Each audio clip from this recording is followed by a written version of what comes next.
Hello दोस्तों, welcome to Sana Qamar classes Purnia. हम आज आप लोगों को पीरियडिक टेबल के बारे में बताएंगे। पीरियडिक टेबल में कौन ग्रुप के तत्व को क्या कहा जाता है, उन्हीं के बारे में आज हम लोग पढ़ेंगे, ठीक ना। तो चलिए, पहला इसमें लिखा हुआ है लेंथेनाइड्स। लेंथेनाइड्स के ग्रुप मतलब ये तो बाद में लिखना चाहिए, लेकिन हम पहले इसलिए लिखेंगे क्योंकि फोकस इस पर अक्सर जो लोग गलती करते हैं, स्टूडेंट गलती करते हैं, ये लेंथेनाइड्स और एक्टिनाइड्स वाले ग्रुप में।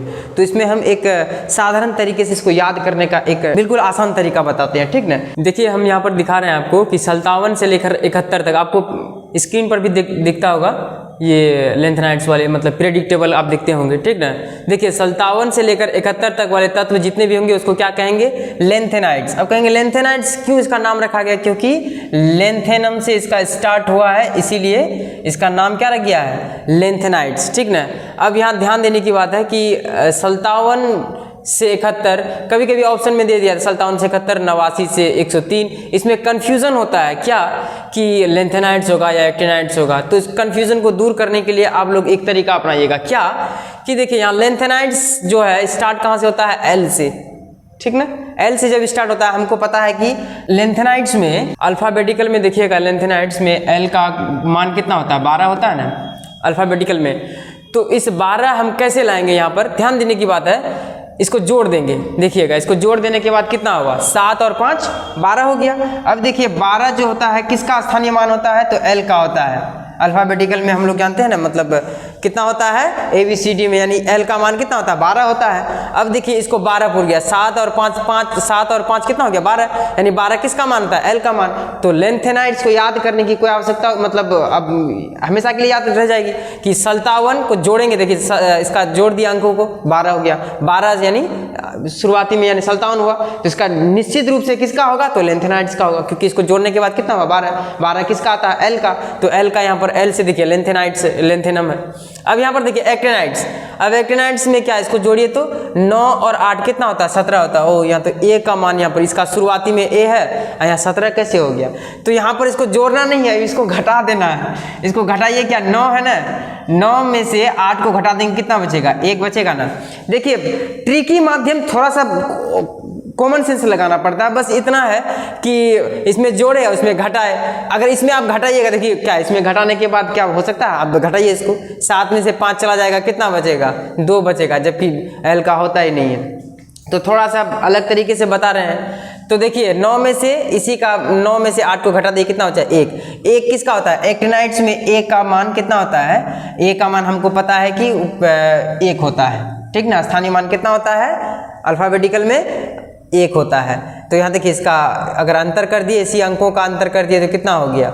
1 हो गया। यहाँ अंकों का जोड़ करना है, बस 12 हो गया, यानी एल का होता है। तो देखिए, लेंथेनाइड्स और एक्टिनाइड्स को समझने में कोई दिक्कत हमको लगता है कि नहीं होनी चाहिए। अब आते हैं हम लोग अगले में।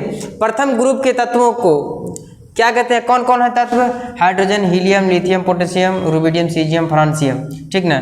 इसको छोड़ करके बाकी जितने भी हैं ये तो उसी ग्रुप में आने के कारण ये इसी ग्रुप में रह गया। लेकिन lithium, sodium, potassium, rubidium, caesium, francium को क्या कहते हैं? क्षारीय धातु कहते हैं, याद रखिएगा, ठीक ना। अब नेक्स्ट है, दूसरे ग्रुप के तत्वों को क्या कहते हैं? क्षारीय मृदा धातु कहते हैं। बस इतना याद रखना। क्षारीय beryllium, magnesium, calcium, strontium, barium, radium, ये सारे तत्व हैं, क्या कहते हैं? इसको क्षारीय मृदा धातु कहते हैं। अब कुछ मुद्रा धातु है जिसका प्रयोग यानी पहले के ज़माने में या अभी भी इन्हीं का मतलब प्रयोग होता है, खास करके सिक्कों का प्रयोग, सिक्का बनाने के लिए इन्हीं का प्रयोग होता है। इसको छोड़ करके इसका यानी सोना और चांदी को छोड़ करके यानी कॉपर का भी प्रयोग होता है। लेकिन पहले के ज़माने में सोना का भी होता था, चांदी का भी होता था, ठीक ना। तो इन धातुओं को क्या कहा जाता है? मुद्रा धातु कहा जाता है। अब 0 कहिए या 18 ग्रुप वाले तत्व कहिए, ठीक ना। क्योंकि 0 इसलिए कहा गया क्योंकि उसके अंतिम कक्षा में अंतिम कक्षा जो है ना पूर्ण होता है, इलेक्ट्रॉन इसका क्या होता है? पूर्ण कक्षा, मतलब कंप्लीट रहता है, ठीक ना। अब देखिए, यहाँ पर 0 कहिए या 18 ग्रुप वाले तत्वों को क्या कहते हैं? अक्रिय गैस या निष्क्रिय गैस कहा जाता है। कौन कौन है? Helium, neon, argon, krypton, जेनन, radon, ये सारे तत्व हैं। अब 16 ग्रुप वाले तत्वों को क्या कहते हैं? चालकोजन तत्व कहते हैं, चालकोजन।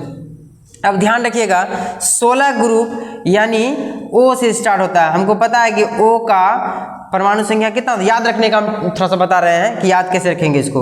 8 है ना, तो 8 का हमको पता है, मतलब ऑक्सीजन का 8 होता है। इसका अगर हम परमाणु द्रव्यमान अगर कहेंगे तो कितना हो जाएगा, 16 हो जाएगा। यहाँ 16 हो गया, यहाँ भी 16 हो गया। अब कहेगा कि चालकोजन वाले तत्व कौन हो गया, आपको ऑप्शन में अगर इनमें से कोई भी अगर पूछा जाए तो कैसे इसको याद करने का एक माध्यम है, जैसे ओल्ड स्टाइल से टेलीफोन किए, ओल्ड, ओ से ओल्ड, एस से स्टाइल, से सेलेनियम, टेलीफोन यानी टेली, यानी टी ई से टेली, आप पी ओ से फोन, यानी ओल्ड स्टाइल से टेलीफोन किए। इस बात को याद रखिएगा, बस आपका 16 ग्रुप वाला तत्व याद हो गया। क्या कहते हैं, चालकोजन तत्व। 17 ग्रुप वाले तत्वों को क्या कहते हैं, हैलोजन कहते हैं। काफ़ी इंपॉर्टेंट फैक्ट है ये। 17 ग्रुप वाले तत्वों को क्या कहते हैं, halogen. Fluorine, chlorine, bromine, iodine, एस्टेटिन, इसको क्या कहते हैं, हैलोजन। पीरियडिक टेबल में 7 आवर्त एवं 18 ग्रुप होते हैं। ग्रुप की संख्या कितना, 18, और आवर्त की संख्या 7। पीरियडिक यानी आधुनिक आवर्त सारणी में कितने हैं, 7 आवर्त और 18 ग्रुप। बस पीरियडिक टेबल में ये कुछ योग्य बातें थी। अब इससे भी अधिक कुछ और भी बातें होती है, हम इसके बारे में बताएंगे कि पीरियडिक टेबल में दाहिने से बाएं आने पर या ऊपर से नीचे आने पर उनके परमाणु द्रव्यमान में, उनके परमाणु आकार में क्या इफेक्ट पड़ता है, या आयनन में क्या इफेक्ट पड़ता है, उसको अगले कक्षा में, मतलब अगले क्लास में हम जरूर बताएंगे। तब तक के लिए इतना ही रहने दीजिए, तब फिर नेक्स्ट क्लास में जल्द ही मिलते हैं। Thank you.